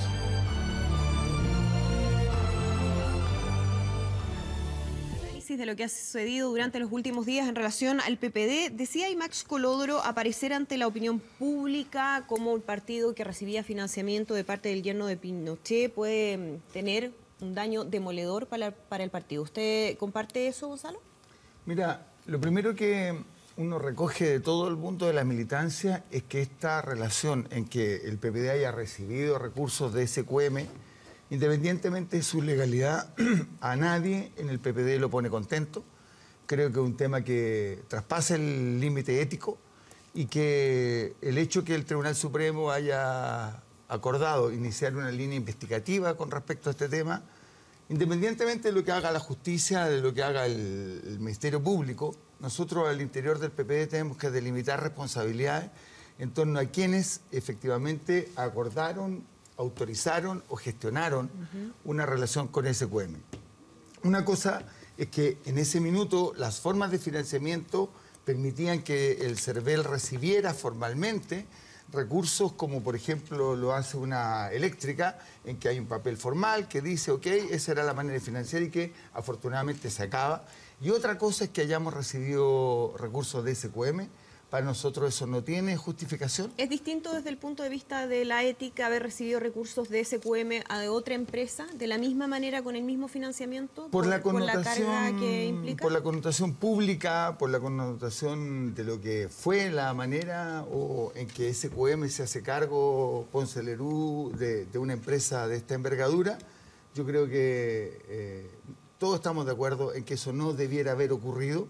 Es un tema que hay que rectificar, que habrá que responsabilizar a las personas que esto lo hicieron y que estamos en ese mandato. parte de los temas que nosotros tenemos que resolver en la próxima directiva es delimitar responsabilidades. Dentro de las explícitas. responsabilidades, bueno, se ha hablado de la relación que tenía finalmente Luis Mate, el tesorero del partido, con el vínculo que hizo con Chile Ambiente y SQM. ¿Debiera más personas asumir esa responsabilidad de manera directa de lo que pasó? Porque se puede llegar a creer que efectivamente él actuaba solo sin ningún tipo de control o de mayor tipo de fiscalización de parte de otros miembros de la mesa directiva. Sí, mira, para eso está el Tribunal Supremo que determine eso. La legalidad la determinará la justicia, pero los temas internos, éticos, de quien tomó parte de esas responsabilidades, de lo que yo he ocultado, por ejemplo, la directiva de ese minuto, nadie estuvo relativamente informado de que esto estaba ocurriendo. Y por lo tanto creo que hay un límite allí que nosotros vamos a tener que determinar concretamente. Sobre las otras cosas que allí se decían, mira, yo creo que el PPD ha mantenido una forma de entender este país como un proceso de profundización democrática que parte en su inicio, que después se hace fundamentalmente en lo que son las políticas de gobierno, que cuando se pierde el gobierno, el PPD hace una reflexión en su debate programático y de la declaración de principios en donde establece una mirada en torno a profundización en el punto de vista de los temas valórico-culturales, de los temas económicos, que ha mantenido una línea de derechos sociales garantizados, de un rol del mercado suficientemente controlado y que vienen debates que uno cambia de pobreza a vulnerabilidad, y que a principios de los 90 en Chile a las personas le daban un papel que decía que uno era hijo ilegítimo, y hoy día estamos hablando del matrimonio igualitario. ¿Gonzalo? Hay un tema de futuro que a nosotros nos interesa establecer como el eje central de los debates del PPD. Veíamos ahí a Carolina Toá, yo lo mencionaba antes, ella dice: yo asumo la responsabilidad política pese a que no tengo ni una responsabilidad directa en términos de esa relación para el financiamiento del partido, y anuncia el día viernes, o hace más bien una invitación a concretar esa responsabilidad política llamando a otros candidatos de la nueva mayoría o posibles candidatos a participar de primarias. ¿Ustedes están de acuerdo con eso? ¿Creen que efectivamente eso es un gesto importante de parte de ella? Mira, yo creo que lo que ella plantea allí es la manera en que el titular de los derechos, que es la persona que vota, resuelva cuál es la responsabilidad política que cada quien tiene y cómo evalúa su gestión, su actuación y su futuro. Pero que además tiene una ventaja lo que ella plantea, es que al interior de la nueva mayoría nosotros tenemos muchos lugares en donde no hemos llegado a un acuerdo en torno a cómo resolver el tema del liderazgo. Si esto es válido legalmente hoy día con la nueva ley de partidos políticos en cómo implementamos un sistema de o consulta ciudadana o de primarias no legales, es lo que tenemos que resolver. Pero voy al tema del gesto, de asumir la responsabilidad política. Hay quienes creen que eso debiera ser aún más significativo e incluso dar un paso al costado en una candidatura que puede ser complicada para el PPD. Yo creo que eso hay un nivel de aprovechamiento de circunstancias políticas que no corresponde. Carolina Toá, y lo dijimos todos los que estuvimos en la conferencia de prensa del día jueves o viernes, en torno a que nosotros tenemos la convicción de que aquí ella no tiene un impedimento ético, puesto que claramente todos los datos dicen que ella no estuvo en la decisión en torno a SQM, en que ella no tiene un cuestionamiento desde el punto de vista de gestión, porque lo que ha hecho y la manera en que se ha construido Santiago corresponde a una manera progresista de entender el vínculo ciudadanía-municipalidad, y desde el punto de vista de la evaluación del impacto de esto, una manera de resolverlo por la vía efectivamente de una suerte de primaria, yo creo que es una buena manera de resolver el problema. Antonio Jorge. A ver, voy a profundizar un poco la pregunta que hace nuestra conductora. Cuando Carolina Toá plantea, y no solamente ella, porque además me llama la atención que lo hace Giorgio Jackson también, que se supone que está fuera de la nueva mayoría, pero yo todavía sigo sin entender esa figura medio extraña. Es un amor extraño. Plantea la figura de primarias convencionales, que suena muy bonito, y me parece que se está haciendo una tremenda omisión a lo que significan las primarias legales, porque en este minuto ya partieron, entre paréntesis, las campañas de las primarias legales. Las primarias legales implican que el candidato que se somete a ellas tiene que cumplir una tremenda cantidad de requisitos para poder mantenerse dentro de esa nueva institucionalidad que nosotros fijamos. Entre otras, ser súper claro en el financiamiento de cómo saca las campañas. Ser muy explícito en dónde va a colocar los gastos, los recursos. Tiene tarificado los letreros, tiene tarificado el anunciaje radial, tiene tarificado el personal que está trabajando. Si coloca una paloma en la calle versus si la coloca en una casa, tiene distintas reglas colocar. Y más encima, todos los equipos que están detrás tienen que ir registrando todo eso. Lo que quiero traducir con esto, que probablemente la gente que nos está viendo en la casa no se ha dado cuenta, es que esta institucionalidad de las primarias legales implica un tremendo cambio, un tremendo ejercicio para los que se someten a ellas para poder hacerlo ante la opinión pública. Las primarias convencionales no tienen nada de esto. Al revés, nadie podría decir, de hecho nadie las fiscalizaría respecto a posibles aportantes, posibles financiamientos. Es más, uno podría decir, como dices tú mismo, queda en absoluto grado oscuro si es legal o no es legal hacer campaña en primarias legales, porque en primarias no convencionales. Entonces, mi pregunta va un poquito más de fondo, es decir, usted como nuevo presidente del PPD, ¿realmente podría sostener como mecanismo ni siquiera pensable decir una primaria convencional para elegir el candidato de la comuna más emblemática del país como la Comuna de Santiago? Yo creo que tú planteas la duda legal que es bien de fondo, que ha sido parte del debate al interior de la nueva mayoría, cómo resolvemos un conjunto de comunas en las cuales efectivamente no tenemos todavía una fórmula de acuerdo. Se planteó, por ejemplo, el que hubiera allí una especie de encuesta vinculante. Y hay la idea que planteó fundamentalmente la democracia cristiana, que va en esta línea de una especie de consulta ciudadana. El punto legal de cómo hoy día, con la nueva ley de partidos políticos, con la nueva ley de primaria, esto puede efectivamente realizarse, yo creo que es un debate jurídico bien complejo y que hay que resolver antes de entrar en ese camino. Yo más bien entiendo lo que plantea Carolina en el sentido de que cómo resolvemos problemas de liderazgo en lugares complejos, como por ejemplo la Comuna de Santiago, que van más allá. Claro, lo que pasa es que las primarias legales, al no ser obligatorias, que es un tema que aquí hay parlamentarios, tenemos un problema central. O sea, yo diría que la primera cosa que nosotros debiéramos colocar, sobre todo en adelante, es que haya un sistema de primaria obligatoria. Hoy día el sistema de primaria en que un partido puede decir yo no te firmo y por lo tanto no hay primaria, es una locura. Perdón, finalmente Gonzalo, no tiene me estructura. perdí un poco porque estábamos hablando de que Carolina Toá, hasta hace una semana atrás, nadie hablaba de primaria en Santiago. Ella era la candidata oficial, iba como alcaldesa a la reelección. Ay, perdón, eso no es así. Perdón, ese Carolina es el tema. planteó desde siempre su disponibilidad para ir a primarias. Pero no tenía competencia. A ver, no estaba en la lista ni de primarias convencionales ni en la negociación. No estaba en negociación dentro de la nueva mayoría la Comuna de Santiago.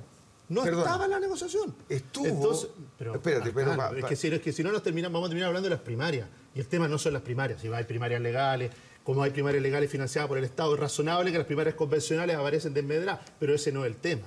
El tema aquí es de que había una candidata alcaldesa que era indiscutida, no tenía contrincante, como dice Pancho, claro. Y que hoy día se ha abierto la discusión al interior de la nueva mayoría y el PPD tendrá que hacerse cargo de que hay algunos otros partidos que le dicen, ¿sabe qué? Estamos arriesgando la posibilidad de perder Santiago y de insistir con Carolina Toá. Hagámonos cargo de ese tema.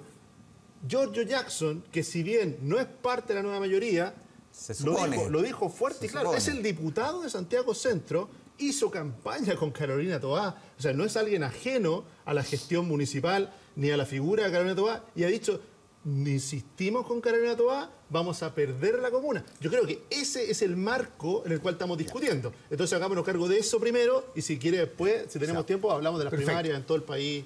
Yo, aparte de decir que efectivamente nosotros tenemos que tener, y creo que un acuerdo en Chile de este aprendizaje, que tiene que haber primaria obligatoria, en el caso específico de Santiago, la propia Carolina Toá ha planteado que ella está disponible a que si hay un riesgo de perder Santiago, ella reevaluar su candidatura.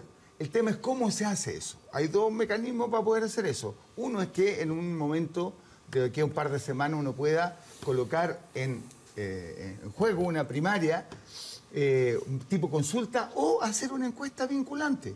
Y yo creo que ella está completamente dispuesta. Nosotros como partido estamos completamente disponibles para hacer eso. ¿Y el PPD no hubiera medir si está en riesgo O sea, nosotros lo vamos a hacer. Ella lo planteó, hay un acuerdo sobre eso. O sea, Si hay ¿podría una- bajarse la candidatura de Carolina Toa? O sea, todos, y ella lo ha dicho, estamos disponibles para que en este caso y en todos los casos en los cuales hay un riesgo de perder una comuna en una mirada más progresista, haya otro candidato, eso es, nadie lo discute. Y la irrupción de Claudio Rego.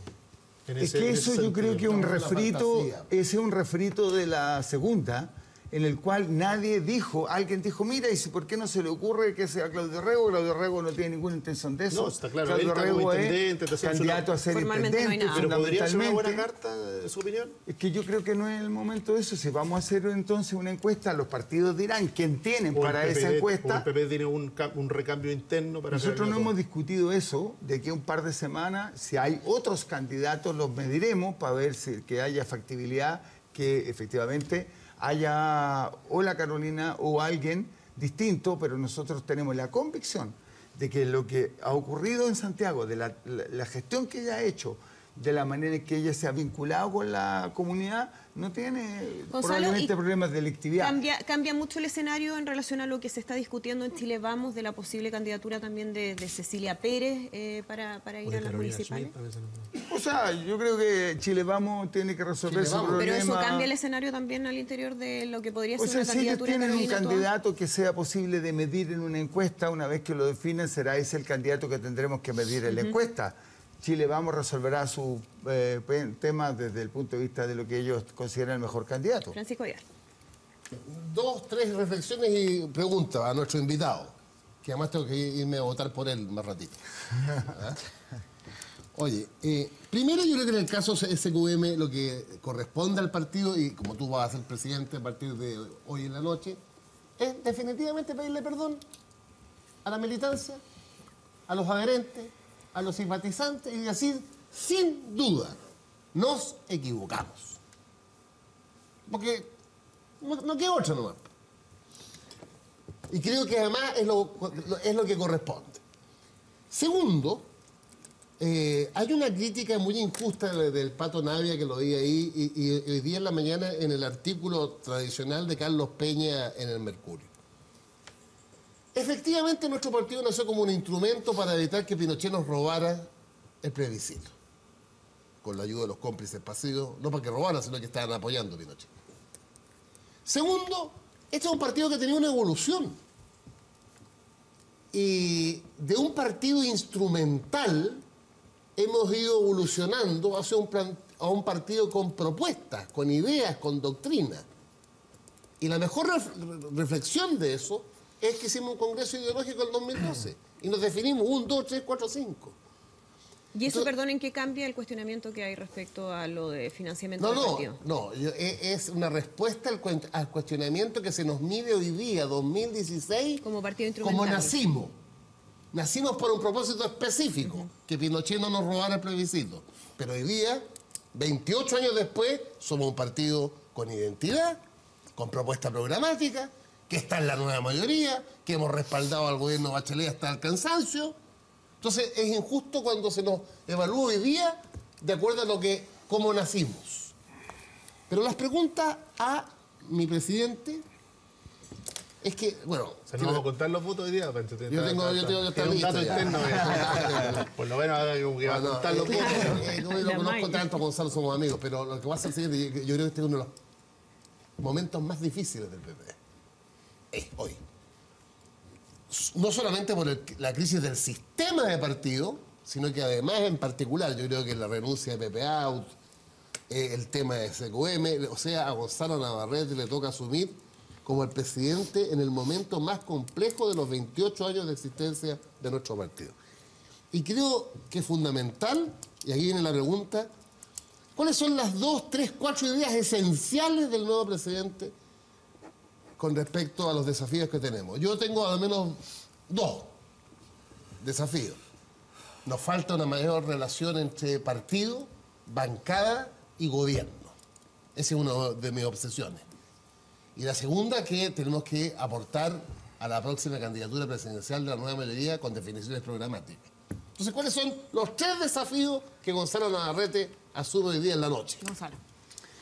Mira, El hecho que yo sea, comillas, candidato de consenso es que en el PPD existe un diagnóstico interno bien compartido. Primero, el PPD necesita densificar su estructura interna, desde los comunales hasta la relación con la bancada y relación con el gobierno, que eso ha sido muy leve.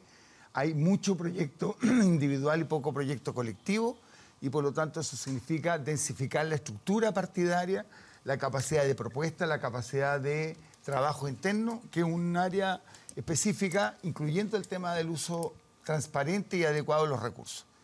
Y lo segundo, que tiene que ver con el proyecto futuro, en donde hay dos líneas que nosotros tenemos que definir. ¿Cuál es el proyecto político que se traduce fundamentalmente en una propuesta constitucional? Temas como descentralización, que son centrales en un proyecto de desarrollo económico. Lo que ocurrió en Chiloé, yo estuve allá, uno se da cuenta de que mientras no tengamos efectivamente intendentes con capacidad de tener proyectos regionales de largo plazo y no intendentes que dependen de la coyuntura de una marcha, por ejemplo, ¿cuánto de semipresidencial va a ser esto? ¿Cuál es el rol de los parlamentarios en el debate futuro? ¿Cuánto de plurinacional o pluricultural? Que es un proyecto político que nosotros vamos a tener que discutir en la próxima periodo, y cuál es el proyecto de desarrollo económico del país. Esto no es solo crecimiento, nosotros lo que vamos a impulsar es un proyecto que permita consolidar 4 elementos al mismo tiempo: crecimiento económico, inclusión social, sostenibilidad ambiental e incremento de las tecnologías y de la apropiación de conocimiento. Si uno logra mirar el próximo periodo de debate presidencial, que diga qué es la manera en que Chile va a tener una mirada conjunta de proyecto económico y un proyecto de desarrollo político, es lo que nos va a poder hacer concursar. Nosotros tenemos una crisis estructural en Chile en que finalmente el lenguaje es descalificador. Todo lo que se hace es que si lo dice uno, el otro lo tiene que contradecir, en que la descalificación personal forma parte de la manera en que nos relacionamos. ¿Y ahí no hay una autocrítica del PPD de lo que ha sido su participación en ese sentido? Creo que nosotros hemos tenido un problema de lenguaje. Por ejemplo, súper complejo. la figura de la retroexcavadora de Jaime Yo creo Quintana. que eso fue una figura comunicacional mal entendida y mal explicada, y finalmente que no contribuyó a lo que queremos hacer, porque lo que dice Jaime allí es: solo mercado no es suficiente. Aquí se requiere compensaciones desde el punto de vista del rol del Estado y del rol de la sociedad. Eso se transformó en un pésimo eslogan, estoy de acuerdo con eso. Pero estamos hablando del lenguaje, por eso del lenguaje, ¿no? Yo creo que nosotros tenemos que empezar a cuidar el lenguaje, cuando todo es una descalificación al otro, porque hoy día no existe, yo lo digo de esta manera, la bajada del Kremlin, la bajada de La Habana, la bajada del Vaticano o la bajada de Estados Unidos. La complejidad del desarrollo político y económico en Latinoamérica, que no tiene referentes de afuera, tenemos que hacerla entre nosotros. Los problemas complejos los construimos entre todos o no tienen solución. Perfecto. Y el PPD debe aportar a eso con una visión. Eduardo. A ver, yo sobre el tema del PPD no voy a pasar por 2 razones. La primera, que me parece que un mínimo fair play entre gente que apoya un mismo gobierno, ser decente cuando un partido vive la situación compleja que el PPD vive, y yo no soy militante del PPD. Pero la segunda es porque creo que aquí hay un problema mucho más general, y yo traté de explicarlo la semana pasada, parece que no muy bien, sí, porque uno de los contradictores no entendió, creyó que era un ataque a Marco Enrique Minami. La verdad que ahí me da lo mismo, yo estaba hablando de lo que pasa en la nueva mayoría, de las complejidades que tiene recibir aportes institucionales de una figura como Ponce Lerú y como Soquimich, que fue una empresa estatal privatizada de mala manera, como muchas otras en dictadura. Pero el problema general del centro izquierda es que aquí se están rompiendo las líneas de representación política.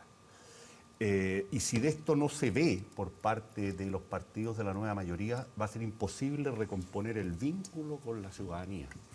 Y quiero poner un ejemplo muy claro. Las divisiones en materia de lo que es la reforma laboral. Uno no saca nada con hablar de que queremos representar a las clases medias, que por lo demás son grupos diversos y heterogéneos, sin darse cuenta que todavía la inmensa mayoría de esos grupos medios, diversos y heterogéneos, que hacen imposible hablar en términos serios sociológicamente de clases medias, son asalariados. Y que por lo tanto lo que pase en el mundo del trabajo pasa a ser decisivo para esos grupos medios. Entonces aquí hay un problema de que si no entendemos que esta desideologización que ha golpeado muy fuerte, más allá de lo razonable, a algunos más que a otros, nos crea problemas de identidades colectivas, simplemente vamos a seguir con la situación que estamos, del prestigio de los partidos, fuga de la gente fuera del sistema político, presencia de outsiders, muchas veces que no, en vez de resolver los problemas, los profundizan. Y no me gusta la manera en que ha terminado este debate sobre la situación del PPD, porque yo creo que el tema no es perder o ganar un municipio. Yo políticamente creo que al final va a ser mucho más compleja la situación política, al margen de las diferencias judiciales que a mí me parecen obvias en el caso de lo que puede ser la situación de Carolina Toá en Santiago. Lo que pueda ocurrir en municipios, por ejemplo, desde el punto de vista político estoy hablando, y son situaciones diferentes, quiero partir también señalándolo, lo que puede ocurrir, por ejemplo, en Maipú o en La Pintana, donde yo creo que ahí hay situaciones que políticamente la nueva mayoría debiera estar con las antenas muy bien puestas, más allá del estado en que estén hoy día las actuaciones del Ministerio Público y el estado de judicialización que son distintas. En La Pintana entiendo que no hay judicialización en materia de probidad, sin perjuicio que este mismo canal pasó algún programa que a mí me pareció espeluznante desde el punto de vista de lo que puede ser la situación de enriquecimiento del alcalde de esa comuna. Y entonces el tema, y Jackson también está equivocado, y es triste ver que el argumento de Jackson no es el tema de fondo, de que los partidos centro-izquierda no pueden recibir financiamiento de una figura como Ponce Lerú. Eso es reprochable per se, al margen de que se gane o se pierda o un municipio. A mí como demócrata cristiano me importa un comino perder Maipú, pero a mí lo que no me parece, y lo he dicho públicamente, es que la democracia cristiana llegue al señor Vittori de candidato. Si gana la derecha, mala suerte. Ganarán por 4 años, así es la democracia, pero la señal política que uno tiene que dar frente a situaciones de ese tipo, siempre, pero sobre todo en este momento en que se está difuminando la confianza en los partidos políticos, tiene que ser de una vez por todas clara. Lo otro es puro cálculo chico. Y esto está tan instalado que incluso ha permeado a una persona correcta, como Giorgio Jackson, pero que empieza a analizar el fenómeno bajo los términos y la lógica de la vieja política que se supone que él no comparte. Gonzalo. Mira, yo creo que las elecciones municipales tienen que tener 2 componentes que nosotros queremos impulsar. Primero, es que esto no es un casting. Esto requiere un proyecto político comunal. Y parte de lo que uno le debiera exigir a los candidatos a alcalde y concejales, ¿cuál es su visión de desarrollo de la comuna? Yo soy alcalde y por lo tanto parte de la decisión es que sea un alcalde el que dirija el PPD, es que uno tiene que establecer que la profundización de la democracia parte en las comunas y parte de lo que uno le debe exigir a los candidatos, más bien en cuántos lentes regala o cuánto cajas de mercadería reparte, es cuál es su proyecto comunal, y comparto 100% que aquí no es solo una evaluación de cálculo que gana, sino también ética. Nosotros en temas de este tipo le hemos encargado a la Comisión de Ética que nos haga un informe de cada uno de los candidatos a alcalde y concejales y vamos a actuar en consecuencia, incluyendo el tema de La Pintana, que es un tema que nosotros tenemos que revisar. No solo por electividad. ¿Y cuál va a ser el criterio o cuál cree usted que debiera ser el criterio? Teniendo el informe de la Comisión de Ética, que probablemente va a estar en cerca de unos 10 días más, nosotros vamos a hablar con cada uno de los alcaldes que tenga algún tipo de cuestionamiento ético en que o lo resuelve o tenemos la manera de decir que puede haber otro candidato. Hay otra manera de resolverlo. Independiente del camino judicial que exista. Independientemente, porque evidentemente la separación entre lo judicial y lo que es hoy día la demanda y el requerimiento de la ciudadanía, en torno a que las actuaciones de sus representantes tienen que tener ética con respecto a su actuación, con respecto a su enriquecimiento, a su patrimonio. Las declaraciones de patrimonio no son solo para que uno pueda cumplir una legalidad, es para evaluar la trayectoria de las personas. El antes y el después. Y que, claro, cómo llegaron y cómo salieron. Y segundo o tercero, es que nosotros sí hemos colocado en los límites de la reelección los propios estatutos del PPD, tenemos que hacer cumplir ese tipo de cosas y yo creo que ha llegado el momento de que aquello que decimos lo practiquemos. ¿Y esa determinación independiente de los resultados que vaya a tener en términos políticos? Es decir, independiente de si se pierde la elección o implique perder la elección, no ir con un candidato. Yo creo que cuando uno ha hecho un buen trabajo y ha hecho una proyección que la gente entiende que ese tipo de actuaciones son las que debieran mantenerse, independientemente de quién las conduzca, creo que se puede. Yo lo digo en el caso nuestro, yo no voy a ir a la reelección. Hay un candidato que cumple requisitos técnicos y éticos y que nosotros vamos a apoyar y que probablemente la ciudadanía puede reconocer en esa forma de hacer las cosas la reelección de una forma de entender la política, que es distinto del liderazgo, y yo creo que hay casos en el PPD que nosotros vamos a revisar. No es aceptable cualquier cosa para ganar. Gonzalo. Yo creo que hace 2 semanas atrás tuvimos aquí a Pepe Out, sentado de hecho en este mismo puesto. Así que, y él es una crítica muy dura, y habló de que había un PPD que tenía un controlador, ¿ah? Un controlador que se llamaba Guido Girardi. Y resulta que, casualidad de la vida o no, cuando uno revisa la historia política de Gonzalo Navarrete, ha ido de la mano del senador Guido Girardi. Entonces uno dice, bueno... No, de la mano es una exageración, va al lado. Pero se entiende. O sea, aquí no es común, ¿cierto? Fue todo el Ministerio de Salud, después pasó al distrito del diputado Girardi, fue alcalde ahí mismo, o sea, es su senador de la zona, ha ido de la mano en el sentido de que no le estoy quitando ningún mérito, sino que estoy diciendo que había una sintonía política, y cuando muchas personas miran, después de lo que escucharon, de las críticas que escucharon de Pepe Out, miran la posibilidad de que usted asuma hoy día, eventualmente cuando se cuenten los votos, ¿no es cierto?, asuma usted es el candidato del consenso, va a decir, bueno, este es el presidente de Guido Girardi en el PP. Entonces, ¿cómo se responde a eso? Porque muchas veces dice, bueno, esa es la duda, ahí está puesta la crítica, una crítica fue muy dura, la que desarrolló Pepe Out, que apuntaba a esto, y de alguna manera le termina dando razón la realidad, o quizá en su explicación usted va a decir que no, pero le termina dando la razón a Pepe Out diciendo que, bueno, termina siendo presidente del PPD finalmente alguien que está muy vinculado a Guido Girardi y que de alguna manera ha sido parte de su historia política los últimos 15, 20 años. Mira, 2 cosas. Primero, yo creo que Pepe Out, su decisión de un camino propio no resuelve de ninguna manera como yo entiendo que se resuelven los problemas de política, que son temas de conjunto. Aquí nadie es más inteligente que el resto y por lo tanto en una situación compleja como esta se requiere trabajo de equipo. Primero. Segundo, yo efectivamente conozco a Guido desde la época de la universidad. Yo era becado de pediatría, él era presidente del centro de alumnos en ese minuto y él encabezaba en ese tiempo un grupo que se llamaba Pehuen, que en medio de la dictadura planteaba temas medioambientales y uno decía, este está completamente loco, aquí estamos en un tema que tiene que ver con la pelea con la dictadura y este está hablando de medio ambiente.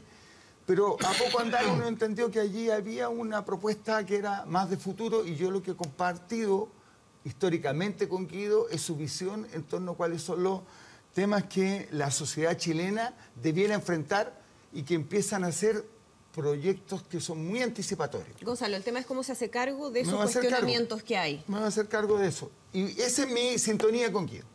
Fundamentalmente en cómo él ha ido proyectando visiones de futuro. Hay temas de la práctica cotidiana en que hemos tenido bastantes diferencias de cómo hacerlo y yo creo que Guido ha entendido rápidamente o en este último tiempo, hace ya sus buenos años, de que el ejercicio de la democracia en donde todo el mundo tiene derecho a pensar, a discutir y a evaluar el proyecto político es lo que hemos ido cambiando. Y lo que yo tengo como mandato como presidente, incluyendo a Guido, Felipe, Lagos Weber, Núñez, es que el PPD requiere retomar un conjunto de prácticas y de forma, de ideas de futuro, porque la crisis de la democracia es muy profunda y el PPD debe ser parte de la solución y no del problema. Sí, primero, separar éticamente para ponerle en esa línea, porque la crítica de Pepe Out es decir que por qué se había ahogado en la discusión interna en los temas, en lo referente a la agenda y todo, por qué se había ahogado. ¿Por qué? Porque no existía una democracia interna, sino que lo existía en un grupo controlador. Y que en eso mismo llevaba a que no había posibilidad para él tomar la decisión de salir. Y él lo planteó, y yo le encontré razón, él se podría haber quedado cómodamente en el PPD y haber ejercido una cuota de influencia. pero una cuota de influencia en el sentido tolerada por aquel que realmente dirige el partido. Yo creo que eso es una exageración absoluta. El debate sobre la declaración de principios del PPD, cuya presidencia era la Carolina y a mí me tocó coordinar, es un debate que hicimos en todo Chile, en que tuvo un Consejo Nacional, en que la nueva declaración de principios fue aprobada por unanimidad. ¿Se está equivocado Pepe Out, entonces? Yo creo que absolutamente los temas personales, porque desgraciadamente en política los temas personales se cruzan más allá de lo razonable. Cuando dice usted un tema personal, ¿a qué se refiere? ¿Por qué es un tema personal? Creo que él tiene una disputa de liderazgo que al interior, comillas, del girardismo él perdió, en el sentido de que él era parte del grupo del girardismo fuertemente, y que de repente emergieron otros liderazgos que permitieron incorporar más debate, porque hoy día en lo que ocurre al interior del PPD es cuánto de esta vertiente más liberal y cuánto de la vertiente más, no sé, de izquierda se confluyen en un proyecto político. Él perdió rol. Y probablemente en el grupo más liberal, en el cual yo siento que él se enmarca hoy día, hay otro liderazgo. Lagos Weber, Arboe. Sí, pero claro, que lo dejaron fuera. Y solo para terminar, desgraciadamente lo sabe por un camino. En la política, en el mundo, las imágenes son importantes. Sí. Y cuando él habla de este grupo controlador y de ciertas mafias internas, el uso de esa palabra, dice, acto seguido, dice, bueno, a mí me trataron de sacar de la bancada, a pesar de que en la bancada me querían dejar. Y se habla de nuevo que hay una nueva petición para que salga de la bancada, deje de estar en la bancada del PPD, a pesar de que internamente se había producido eso, de que le habían permitido. Y después desliza un comentario y dice, bueno, además, usted, que acaba de decir de que no va a ir a la reelección, se piensa que va a ir a competir directamente con Pepe Out en el distrito de Pepe Out. Y usted va a ser el candidato ahora del PPD en ese mismo distrito, ocupando el espacio. Entonces uno dice, de nuevo, no sé si serán las casualidades o se terminan validando las afirmaciones de que hay una especie de persecución de aquellos que pierden un rol interno o se ejercen como disidencia y terminan siendo de alguna manera desplazados absolutamente. Mira, primero yo no soy el delegado de Guido Girardi en el PPD. Yo soy parte de una generación que tiene convicciones de los cambios. Soy parte de un sector, pero mi tarea, mi mandato y el acuerdo de consenso es que todos aquellos que tienen hoy día un espacio de liderazgo tenemos un diagnóstico común de qué es lo que tenemos que mantener y qué es lo que tenemos que transformar en el PPD y en el cual tienen que ingresar todos en este debate.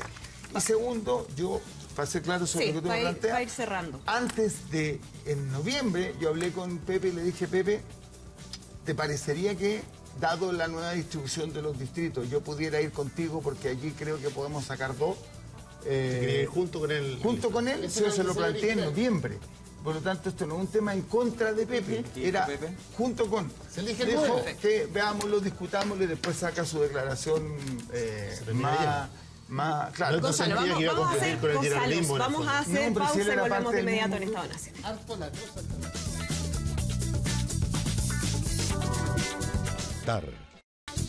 Bien, comenzamos ya a despedir este Estado Nacional. Gonzalo Navarrete, muchísimas gracias por acompañarnos. A ustedes. A cada uno de nuestros panelistas. Eduardo Zafirio tiene un libro que lo quiere mencionar en Jaime Fierro. Es un libro del profesor del Instituto de Asuntos Públicos de la Universidad de Chile, Jaime Fierro. Se llama La ciudadanía y sus límites. Se lanza el 2 de junio y quiero destacar un hecho. Junto con la Universidad de Chile interviene una ONG de jóvenes menores, casi todos de 30 años, que se llama Nosotros Ciudadanos. Es un gran libro sobre ciudadanía, sobre civismo. Oye, ¿podemos proclamar libro? No podemos. Una excepción. Muchísimas gracias a ustedes por acompañarnos. Nos encontramos el próximo domingo en Estado Nacional. Una excepción. Salvo, tiene que pasar.